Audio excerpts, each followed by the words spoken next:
America और Israel ने Iran को तोड़ने की कोशिश बहुत ज्यादा की, लेकिन ईरान टूटा नहीं। अमेरिका इजराइल ने ईरान के ऊपर हमले भी बहुत ज्यादा किए, लेकिन ईरान झुका नहीं।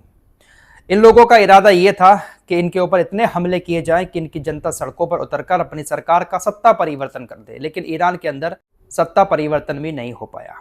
तो अब इन्होंने सत्ता परिवर्तन को लेकर एक नया प्रोपेगेंडा ईरान को लेकर दुनिया में फैलाना शुरू कर दिया है, और इनको ऐसा लग रहा है कि हमारे इस प्रोपेगेंडा से शायद ईरान झुक जाए।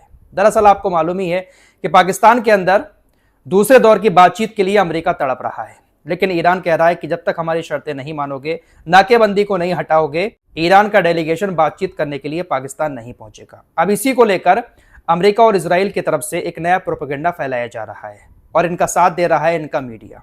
अमेरिकी इजरायली मीडिया और अमेरिकी इजरायली नेताओं की तरफ से अब ये बातें फैलाई जा रही है कि ईरान के अंदर सरकार अलग हो गई है और IRGC अलग हो गई है, और तमाम सरकारी नेताओं को IRGC ने नजरबंद कर लिया है। यह बात मैंने आपको परसों भी बताई थी। अब इसमें नया अपडेट यह है कि जो पार्लियामेंट स्पीकर थे गलीवफ, जो पहले दौर की बातचीत हुई थी पाकिस्तान के अंदर, उसके ये लीडर बन के गए थे। खबर है कि इन्होंने इस्तीफा दे दिया है इस बात को लेकर कि दूसरे दौर की बातचीत में ये शामिल नहीं होंगे। अगर अमेरिका और ईरान के बीच दूसरे दौर की बातचीत होती है तो ये पाकिस्तान दूसरे दौर की बातचीत करने नहीं जाएंगे। इन्होंने रिजाइन दे दिया है। डोनाल्ड ट्रंप की तरफ से भी लगातार यही बातें फैलाई जा रही हैं कि ईरान के अंदर ऐसा कोई नेता बचा ही नहीं है जो पाकिस्तान के अंदर आकर दूसरे दौर की बातचीत कर ले। ईरान के अंदर इस वक्त हड़कंप मचा हुआ है। समझ ही नहीं आ रहा है कि ईरान किसको बातचीत करने पाकिस्तान भेजे। इस तरह की चीजें ट्रंप की तरफ से फैलाई जा रही हैं, जबकि ईरानी नेताओं का कहना है कि आप कुछ भी करते रहो, लेकिन हम टूटेंगे नहीं। हमारी जो शर्तें हैं हम उन शर्तों पर कायम रहेंगे। हमारे सुप्रीम लीडर का आदेश ही हमारे लिए सबसे ज्यादा बड़ा आदेश है। जो ऑर्डर सुप्रीम लीडर का होता है वही ऑर्डर पूरे ईरान का होता है। मतलब ईरानी नेताओं की तरफ से यह खुलकर कहा जा रहा है कि हमारा पूरा जो प्रशासन है, सरकारी अमला है, वो सिर्फ और सिर्फ सुप्रीम लीडर की बात मानता है। लेकिन सुप्रीम लीडर को लेकर भी एक नया प्रोपेगेंडा अब अमेरिका और इजराइल की तरफ से चलाना शुरू कर दिया गया है। अमेरिका का जो न्यूयॉर्क टाइम्स है उसने कहा कि देखिए, मुश्तबा खामनेई तो सामने ही नहीं आ रहे हैं। बहुत सारे सूत्रों का हवाला देते हुए न्यूयॉर्क टाइम्स ने यह दावा किया है कि मुश्तबा खामनेई को लेकर जो पहले खबरें आई थी कि वो चोटिल हैं, जिस तरह की चोट की खबरें पहले आई थी उससे कहीं ज्यादा गंभीर रूप से मुश्तबा खामनेई घायल हैं।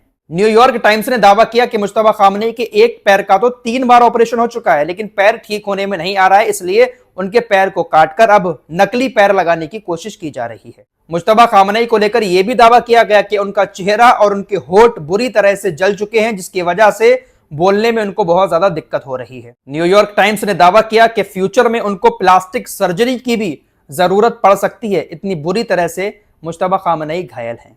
न्यूयॉर्क टाइम्स ने यह नहीं बताया कि मुश्तबा खामनेई को रखा कहां पर गया है, कहां पर उनका इलाज चल रहा है। हालांकि सूत्रों का हवाला देते हुए न्यूयॉर्क टाइम्स ने यह दावा जरूर किया है कि उनसे ज्यादा लोग मिल नहीं रहे हैं। सिर्फ एक डॉक्टरों की टीम को उनसे मुलाकात करने की इजाजत है। ईरान के राष्ट्रपति और ईरान के स्वास्थ्य मंत्री, ये दोनों नेता मुश्तबा खामनेई की देखभाल में लगे हुए हैं। बाकी मुश्तबा खामनेई के पास जाने की किसी को इजाजत नहीं है। इतना बड़ा दावा न्यूयॉर्क टाइम्स ने किया है। हालांकि वो कहां हैं, किस हॉस्पिटल में उनका इलाज चल रहा है, किस शहर में है, यह जानकारी न्यूयॉर्क टाइम्स की तरफ से नहीं दी गई है। अब ये सूत्र कौन से होते हैं इनकी अल्लाह बेहतर जाने, लेकिन कहीं ना कहीं इसमें एक बड़ा प्रोपेगेंडा है। हो सकता है कि अमेरिका और इजराइल इस तरह का प्रोपेगेंडा चलाकर मुश्तबा खामनेई की लोकेशन का पता लगाना चाहते हैं कि हम इस तरह की बातें इनको लेकर फैलाएं, मुश्तबा खामनेई सामने आ जाए।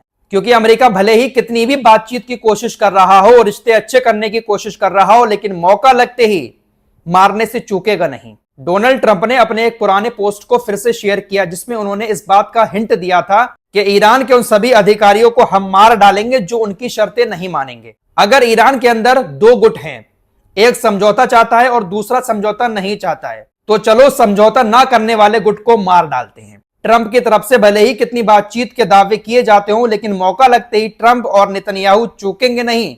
मुश्तबा खामनेई और तमाम नेताओं को फटाक से मार देंगे। इजराइल तो इंतजार में बैठा है कि कब हरी झंडी ट्रंप की तरफ से मिले और कब दोबारा से ईरान के ऊपर हमले शुरू किए जाएं। इजराइल का ये जो रक्षा मंत्री है कार्ड्स, ये कहता है कि हम अमेरिका से हरी झंडी मिलने का इंतजार कर रहे हैं। सबसे पहले तो खामनेई राजवंश का पूरी तरह से खात्मा करने के लिए, जो इजराइल के खिलाफ विनाशकारी योजना का सूत्रधार है, साथ ही ईरानी आतंकी शासन के जो उत्तराधिकारी है उनको भी हम मार देंगे। बस हमें हरी झंडी की देर है।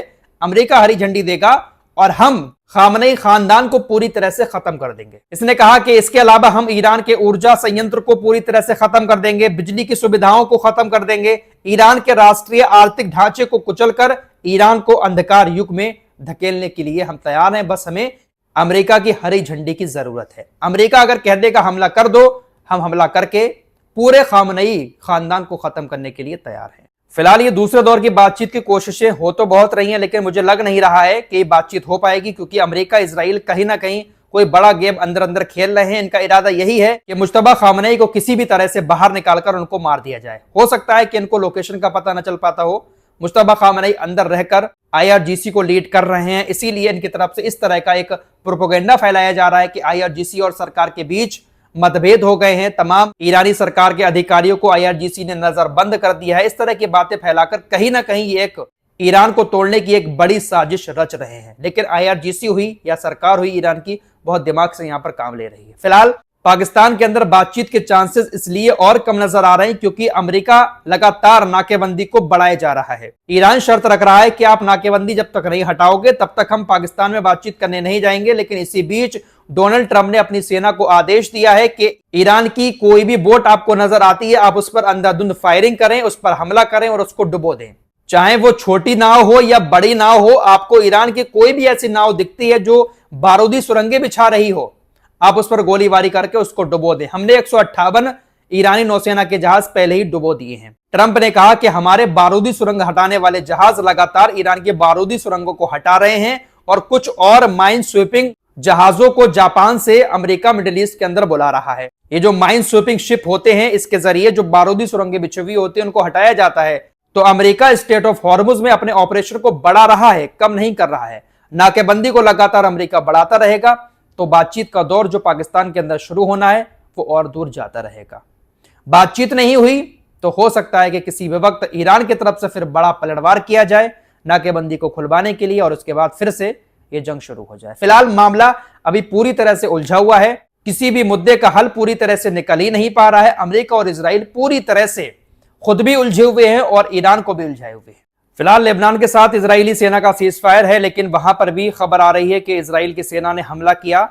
एक एरिया है नवातिये एरिया, वहां पर हमला हुआ जिसमें 3 नागरिक मारे गए हैं। दक्षिणी लेबनान में इजराइल की सेना अभी भी मौजूद है। इजराइल का जो हारेत अखबार है उसने कहा कि देखिए, जो दक्षिणी लेबनान में इजराइल के सैनिक मौजूद हैं वो लेबनानी लोगों के घरों में घुसते हैं, उनके कारोबार को लूट रहे हैं, उनकी मोटरसाइकिल को लूट रहे हैं, टीवी, फर्नीचर, इस तरह की जो भी चीजें हैं उसको चुरा रहे हैं। इजरायली मीडिया का दावा है कि इस काम में सीनियर कमांडर भी शामिल हैं और कुछ नए कमांडर भी शामिल हैं, लेकिन इस काम को रोकने के बजाय इसको बढ़ावा दिया जा रहा है। किसी तरह की कोई कार्रवाई किसी की तरफ से नहीं की जा रही है।